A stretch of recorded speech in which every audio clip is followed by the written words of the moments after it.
Okay, let's jump right in. Welcome back to The Explainer. Today, we are doing a rapid-fire breakdown of the massive 2026 Samsara Scoping Review on psilocybin. We literally combed through their analysis of over 200 original studies, all to bring you 3 of the absolute most mind-bending discoveries about how this psychedelic actually impacts human health. Seriously, you're going to want to hear this. Let's get right to it. It's kind of a wild thought, right? What if the absolute most effective treatment for major depression doesn't come from a giant pharmaceutical lab, but literally grows naturally as a fungus?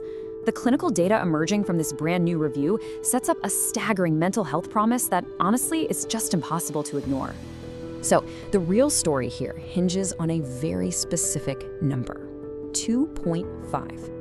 Now, in clinical research, we measure how well a treatment works using a metric called a Cohen's d effect size.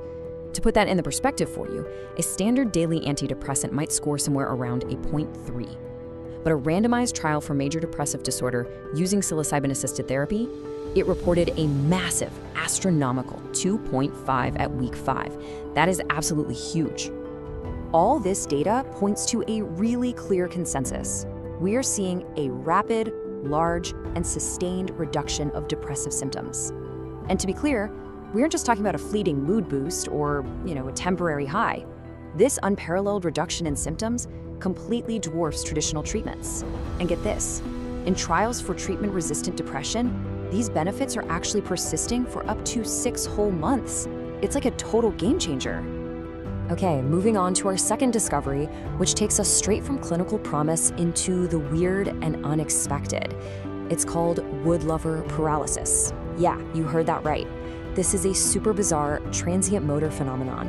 Essentially, it's a temporary loss of muscle control, and it's been reported by over 42% of people who use specific wood-loving psilocybin mushrooms.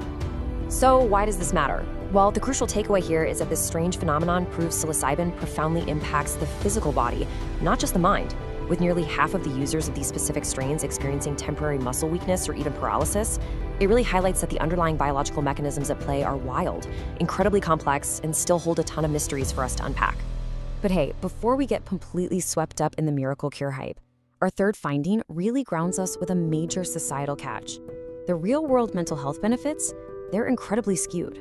While strong protective associations against psychological distress are predominantly observed in white participants, the data shows a diminished or even completely non-existent association for Black and Hispanic participants. And the wildest part, that gap persists even after researchers controlled for socioeconomic status. And we actually see this stark reality mirrored directly in treatment access right now. Take Oregon's newly regulated legal psilocybin program, for example. It paints a very clear, very concerning picture. White individuals make up roughly 84 to 92% of the clients. Meanwhile, Hispanic and African American participation sits at incredibly low rates of just 7.1 and 2.1%. This highlights a massive, glaringly unresolved equity gap in psychedelic therapy access, which basically leaves us with this really powerful question to ponder. Is society actually ready for a psychedelic renaissance? Or are we just building a future where we leave the most vulnerable completely behind? These 3 findings, the massive clinical promise, the bizarre physical effects, and that glaring equity gap, they honestly barely scratch the surface. I highly, highly encourage you to go read the full 2026 Samsara Scoping Review to uncover the complete, fascinating story for yourself. Keep learning, and I'll catch you on the next explainer.